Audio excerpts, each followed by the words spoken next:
Hello and good morning, friends and faithful listeners, and welcome to the Bible Explained podcast. Today we're going to be talking about the Israelites introducing Baal into their culture and why the Baal cult was a very egregious religion to follow, even more so than some of the other pagan religions at the time. We'll be talking about all that today.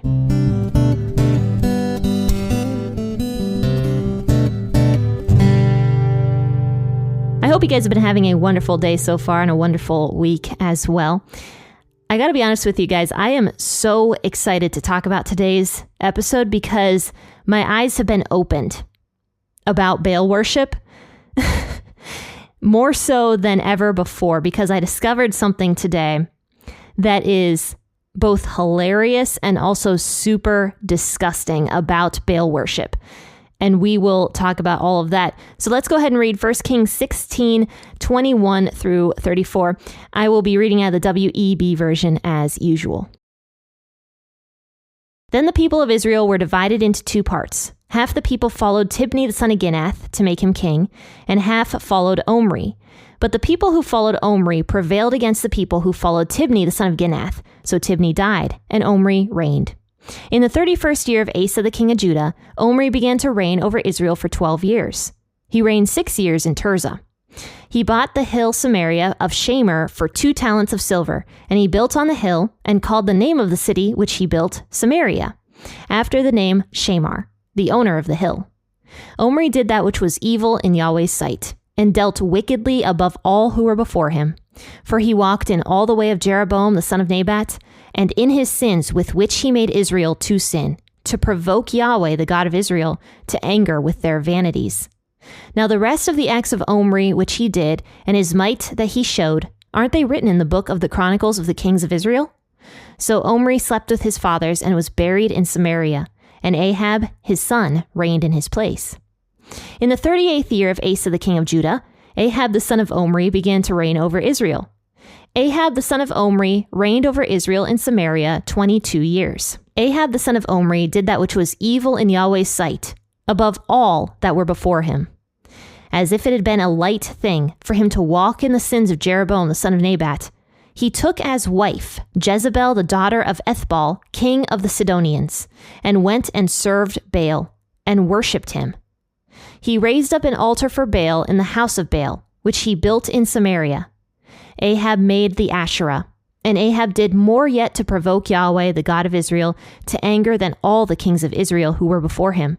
In his days, Hail the Bethelite built Jericho. He laid its foundation with the loss of Abiram, his firstborn, and set up its gates with the loss of his youngest son, Segub, according to Yahweh's word, which he spoke by Joshua, the son of Nun. When I was reading this in verse 29, I kind of started cracking up a little bit because once again, it mentioned Asa, the king of Judah, just being prosperous and living this very long life and being king for a very long period of time. Meanwhile, Israel is just in complete and total chaos, and they have king after king and dynasty after dynasty. But it mentions Omri here, and it mentions that Omri became the king during the 31st year of Asa, the king of Judah. Now, earlier, it talked about Zimri. We talked about Zimri last week. He was a guy that killed Elah of the second dynasty of Israel. And because Zimri killed Elah, he became the king for about a week. And then Omri, who's mentioned here today, went and defeated Zimri. So Zimri actually killed himself by destroying the king's palace. He set it on fire, went in there, shut the door, and the palace fell on his body, and he killed himself in that way. So the third dynasty of Israel only lasted for a week. And so now the fourth dynasty starts taking place. It says, after Zimri, the people of Israel were divided into two parts. Half the people followed Tibni the son of Ginath to make him king, and half followed Omri. So now Israel is in a complete civil war because half of Israel really likes this guy named Tibni, and we know nothing about him other than the fact that he's the son of Ginath. And then the other half of Israel followed after Omri. However, Omri's people were stronger than Tibni's people, And it says that Omri prevailed against the people who followed Tibni, the son of Ginath. So Tibni died and Omri reigned. So most likely Omri went and killed Tibni. And so Omri now is officially the king. It took Omri 4 whole years, actually, to track down Tibni and kill Tibni. Because if you look earlier in the chapter, back when Zimri was still alive before he killed himself with fire, it mentioned that all of that took place during Asa's 27th year. And then when Omri became king, it was the 31st year of Asa, the king of Judah. So that means that, yes, 4 years took place before Omri officially became the next king.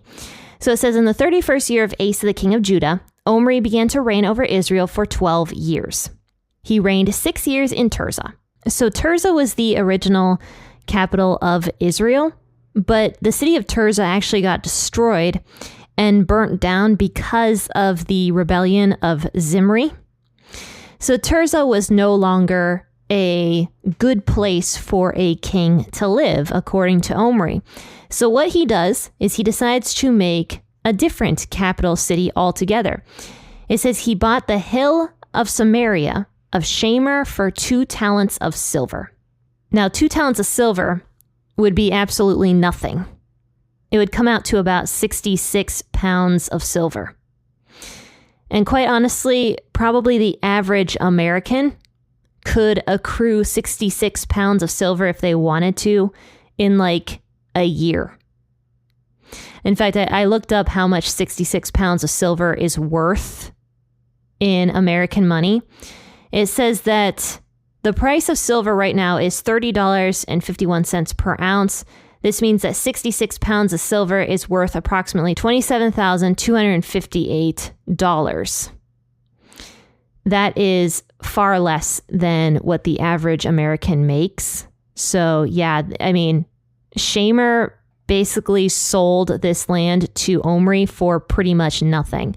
And this was not a small piece of land. It was a very strategic location that Omri was looking at because it was a hill.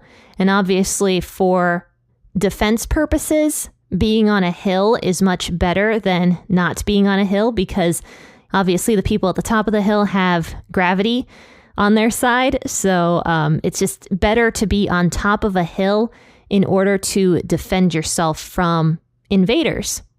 So this was not a junky piece of land that Omri was buying. This was a nice piece of land in a good location, in a strategic location that was also big enough for Omri to build an entire city on.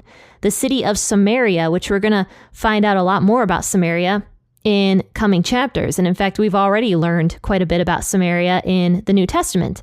So the hill of Samaria was a very good piece of land, worth far more than just 66 pounds of silver.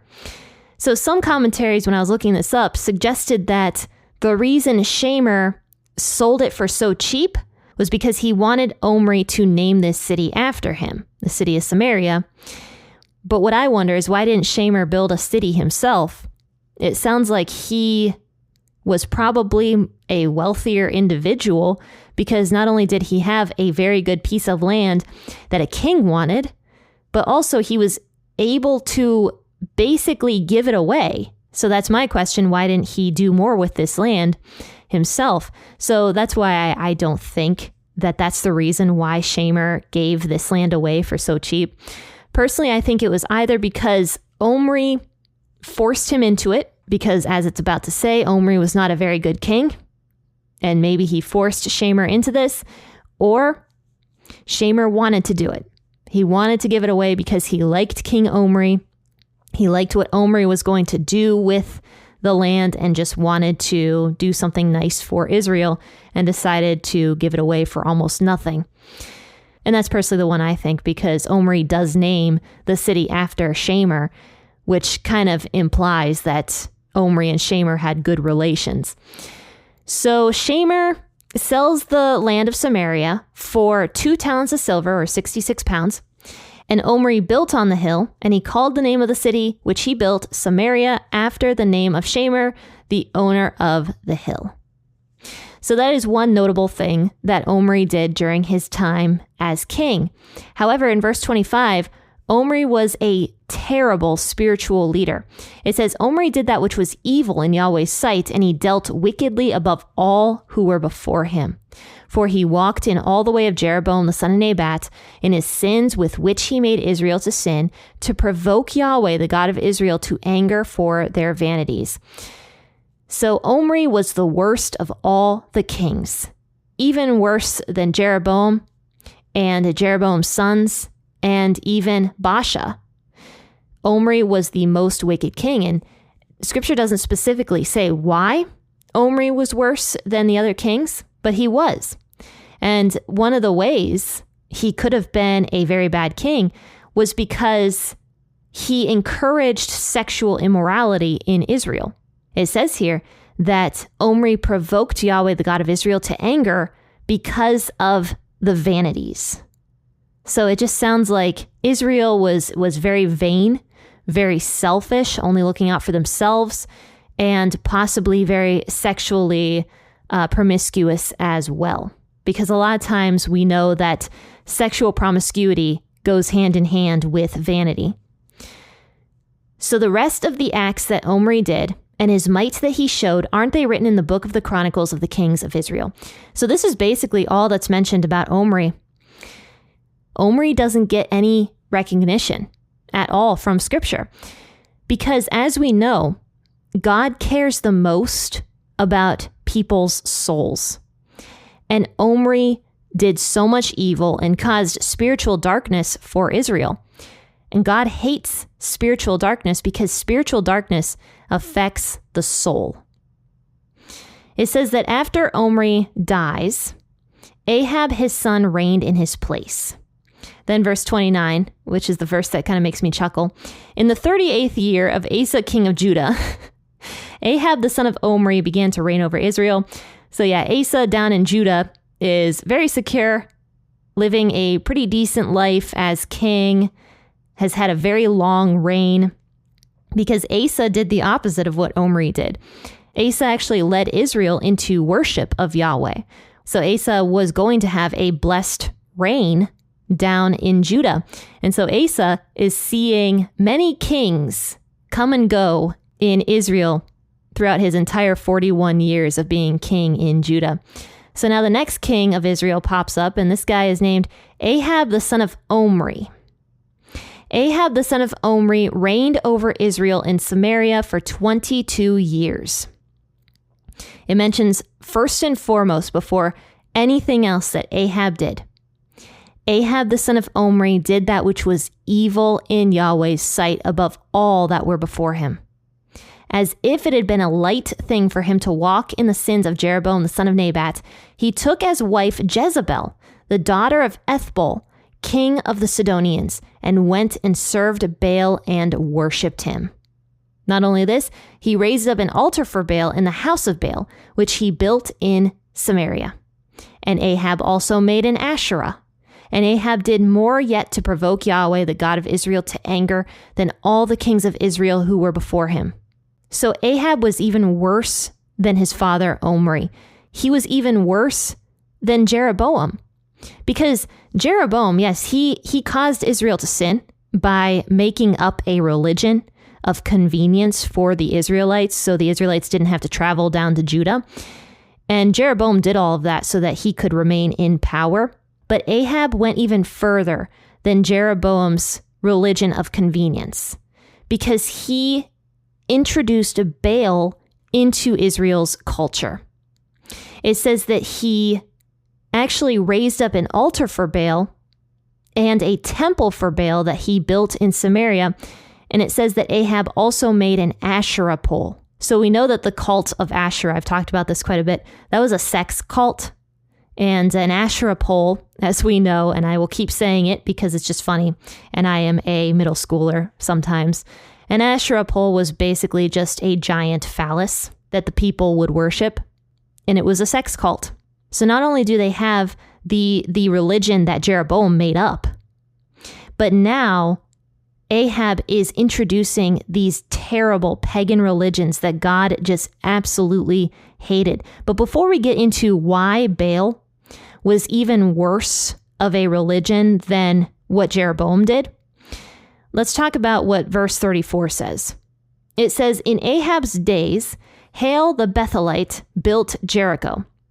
He laid its foundation with the loss of Abiram his firstborn, and set up its gates with the loss of his youngest son Segub, according to Yahweh's word, which he spoke by Joshua the son of Nun." And that prophecy is mentioned way back in the book of Joshua, if you guys remember it.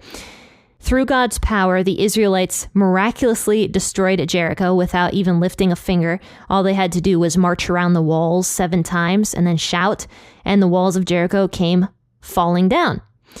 So then Israel was able to go into Jericho and completely conquer the city.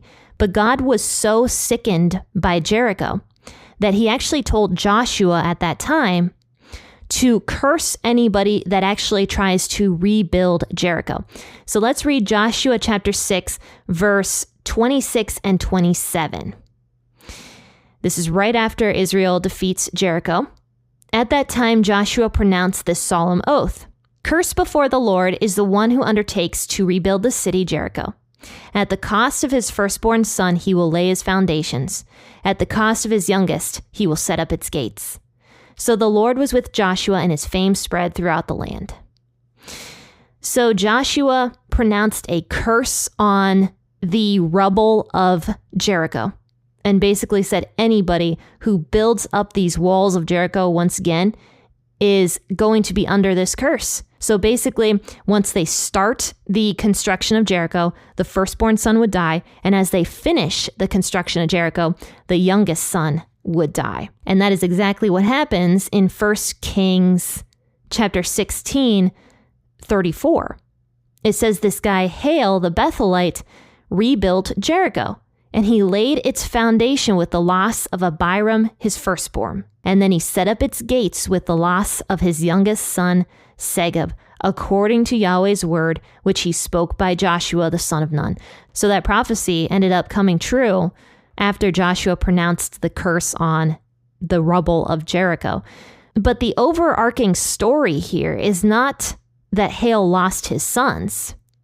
The overarching story is that Ahab was so blatantly against God and could care less about any of the laws of God and any of the prophecies of God that he actually told this Baal guy to rebuild Jericho. And Baal listened, and somehow his 2 sons ended up dying as the prophecy stated. So more than anything, this just shows how far Israel just fell away from God, not caring about anything that God had to say. And clearly Ahab didn't care either. So not only did Ahab introduce Baal and Asherah into Israel's culture, but he also rebuilt Jericho the way God told him not to. But what is so bad about Baal as compared to the religion of Jeroboam? Once again, the religion of Jeroboam was a religion of convenience and political strategy. Jeroboam made these 2 calves and put them on the southern part of Israel and the northern part of Israel so that the Israelites wouldn't have to go down to Judah in Jerusalem to worship at Yahweh's temple. So Jeroboam says, you can worship at these calf idol things that I made. This will be so much more convenient for you. You don't have to make that long trip down to Jerusalem. You don't have to do any of that. In fact, you don't even have to worship the calves. You can worship God right here at these calf idols. But then, of course, Jeroboam didn't follow any of the laws of God. He was just appointing whatever person he wanted to as priests. And of course, we know from God's laws that God specifically said that only Levites could be priests. So actually, all the Levites left Israel and went down to Judah. So of course, Jeroboam's religion of convenience just kept getting worse and worse. And as the kings kept getting worse and worse, they started really encouraging the worship of these calves and maybe of other idols. But Baal was on a whole different level of egregious. And here's why. Baal was a very common deity back in the days of the Israelites. His name keeps popping up. In fact, he existed way back in the wilderness. And the first time we see the Israelites worshiping Baal was back in the wilderness. They were in an area of the wilderness called Shittim before they go into the promised land. And they started partaking in the rituals of Baal, having sex with the Moabite women that were nearby. And God got very angry because these Baal worshipers were causing the camp of Israel to sin. But the thing that makes Baal worship actually so much worse than other religions of the time period was that Baal worship included a lot of indecent exposure.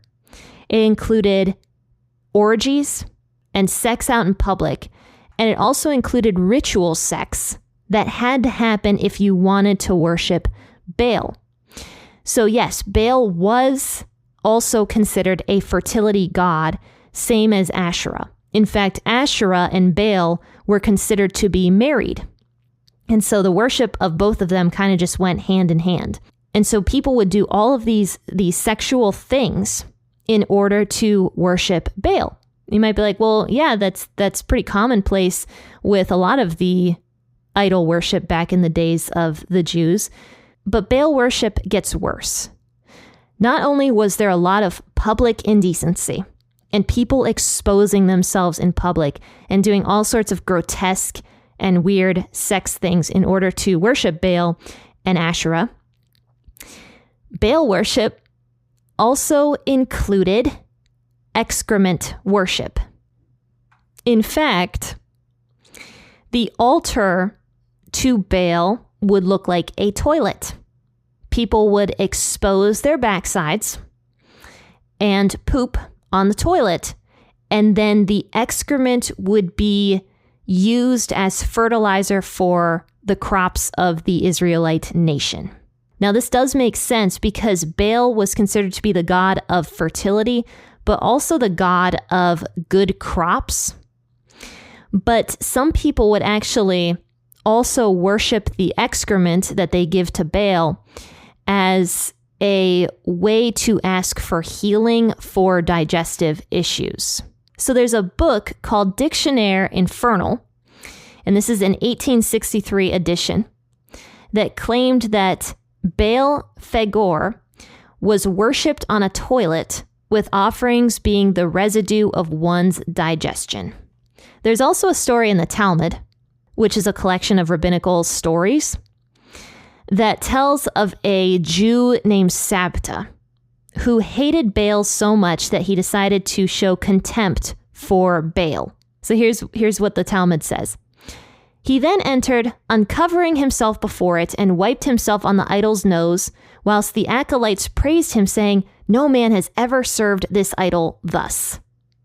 So the priests of Baal were enthralled that somebody was paying so much homage to Baal by defecating right in front of the statue and then wiping his butt on the nose of the statue. Now, this is very funny because the first time the Israelites ever started worshiping Baal was when they were in the wilderness in an area called Shittim. I mean, that's just gold. I mean, come on, anybody that says that God doesn't have a sense of humor, he absolutely does. Now, later on, in 2 Kings chapter 1, something kind of funny happens. So if you read the first two verses of 2 Kings 1, it says, Moab rebelled against Israel after the death of King Ahab. Ahaziah, the next king, fell down through the lattice in his upper room that was in Samaria and was sick. So he sent messengers and said to them, Go inquire of Baal-zebub, the god of Ekron, whether or not I will recover of this sickness. Notice that King Ahaziah calls Baal Baal-zebub. Zebub or Zebul in Hebrew actually means crap.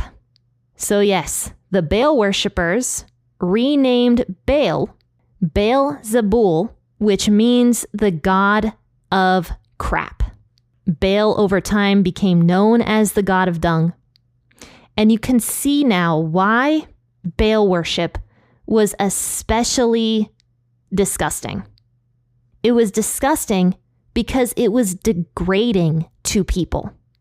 God doesn't want to see his people treat themselves like that. His Israelite nation, God doesn't want to see his people lifting up their skirts and pooping in public for worship. God doesn't want to see that because it's disgusting and it's degrading to one's body.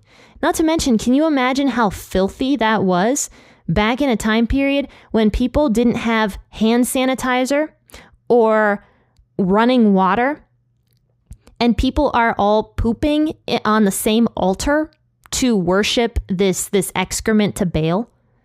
Can you imagine? God wanted his people to be clean and healthy and spiritually healthy as well. There is nothing spiritually healthy about pooping in public.